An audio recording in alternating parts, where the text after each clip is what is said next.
because of their extended family networks. We understand with each scholarship you give, the gift of education is magnified tenfold. It's incredible. As I've said, you continue to be present with your companions. You will journey with them. Your representatives will go and taste and see and hear. And then they will come back here to share what they have heard about what God is doing what God is up to in that corner of the world. And that will be cause to celebrate. Bwana Yesu asifiwe. Amen. Finally, and most importantly, I know that you as a congregation to continue to pray regularly and fervently for the people of Kipanzalo and Igangadugu. And they, in turn, pray for you. Those of you who they have met, those of you who they will meet, and those of you who they will never meet in person. You are held in their prayers, and they are praying for you. In all of this, in this prayer, in this being with one another, in these projects that we do, relationship, again, is the key.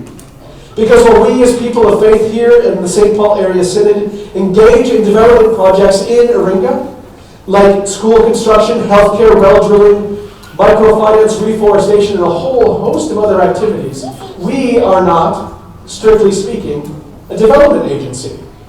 And while you, the people of GA, faithfully support the education of students in Tanzania, you are not, strictly speaking, a school or an educational program. Instead, what we are, what you are, what all of us are at our core, my friends, we are the church, the body of Christ in the here and now that stretches and moves and brings new life and hope across continents and across cultures. You are each part of a global community marked by the goodness of God's grace that daily testifies in word and deed to the resurrection of our Lord Jesus. Bwana Yesu asifiwe. Amen.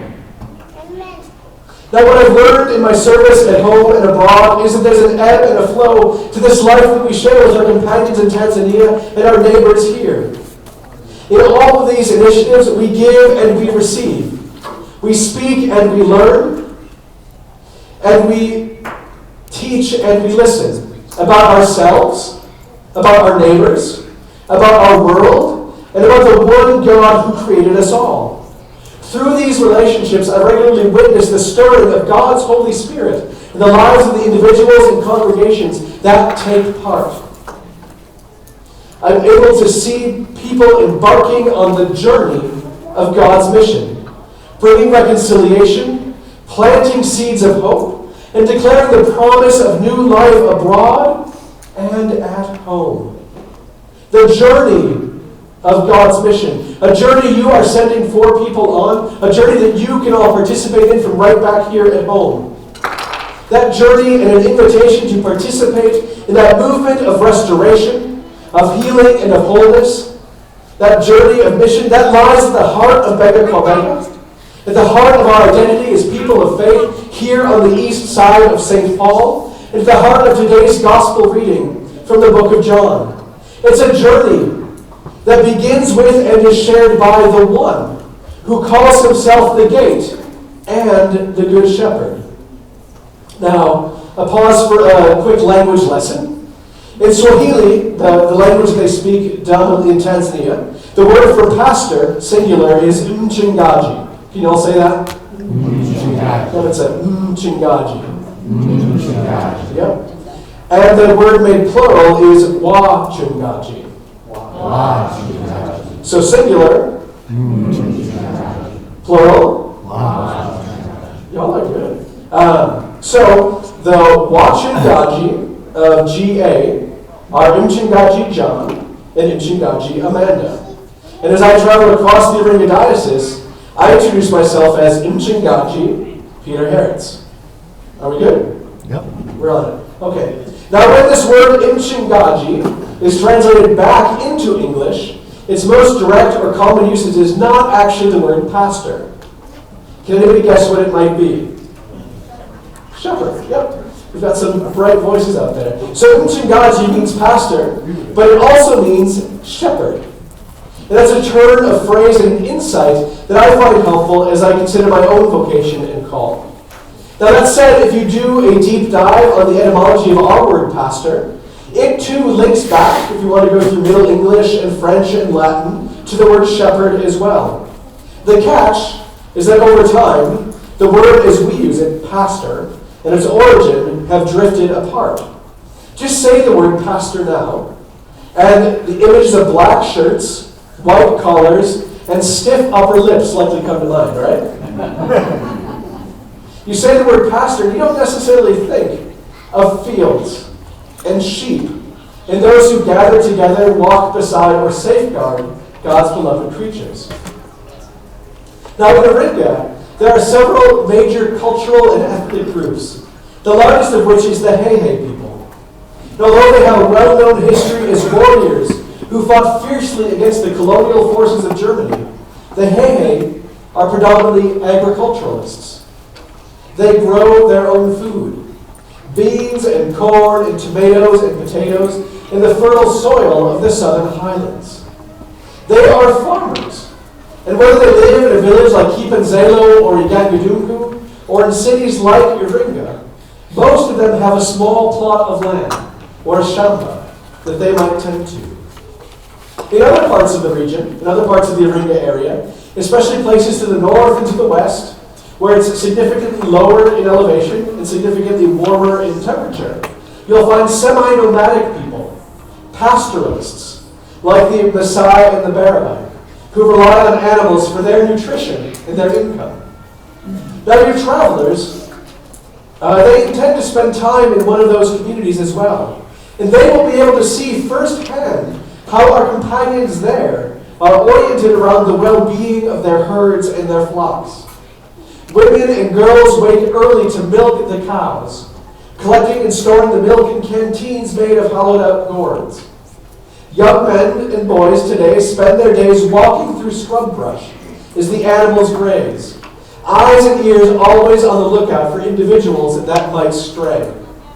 At night, the animals, sheep and goats and cows, well, they're brought together in rough-hewn pens made of logs and the thorny branches of acacia trees. And then the men keep watch in the dark against the dangers like lions that threaten and lurk.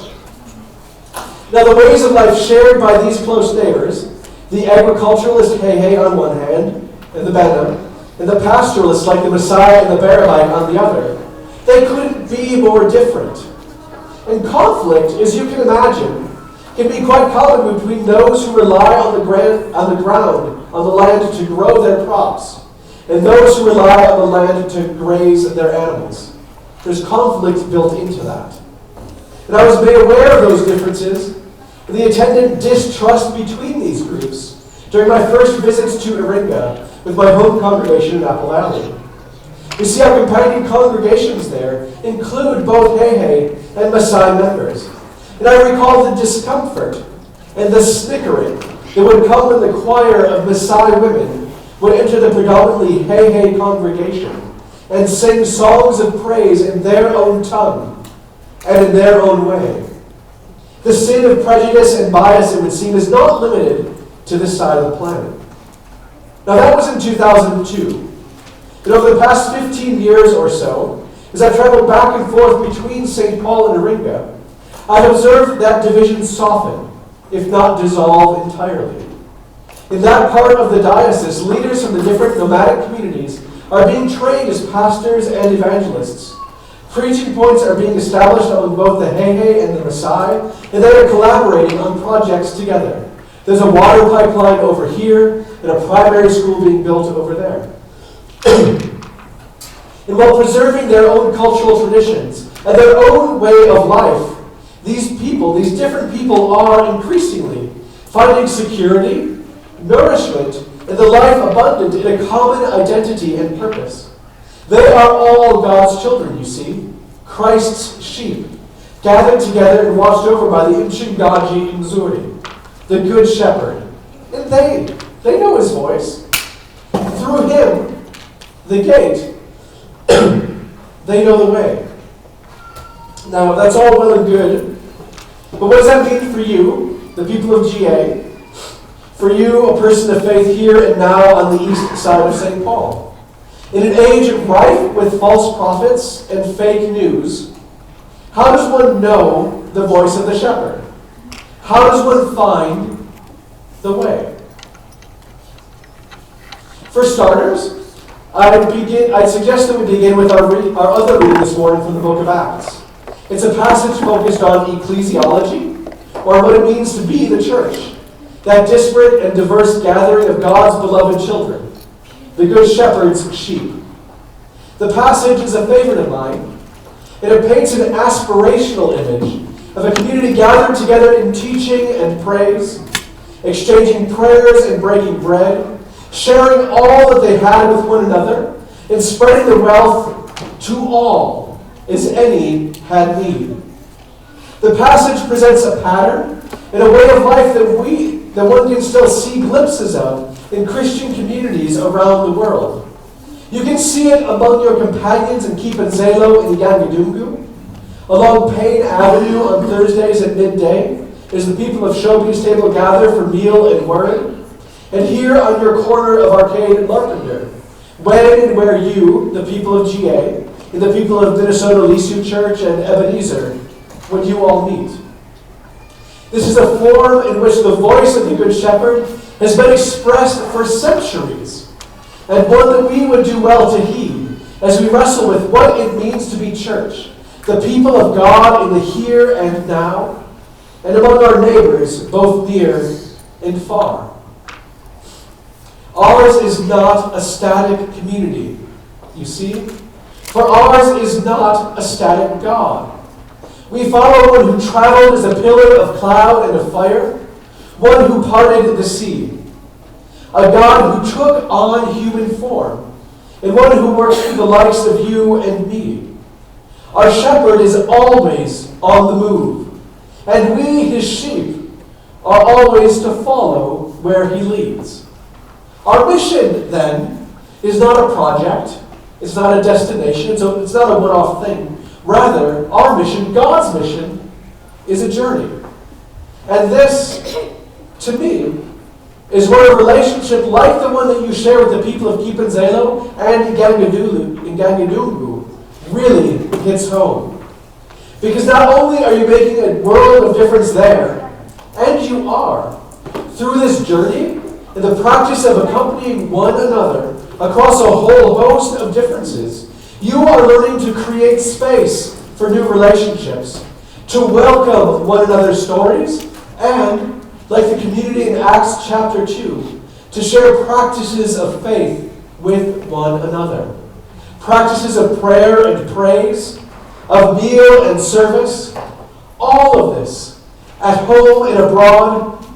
My friends, you are already on the way.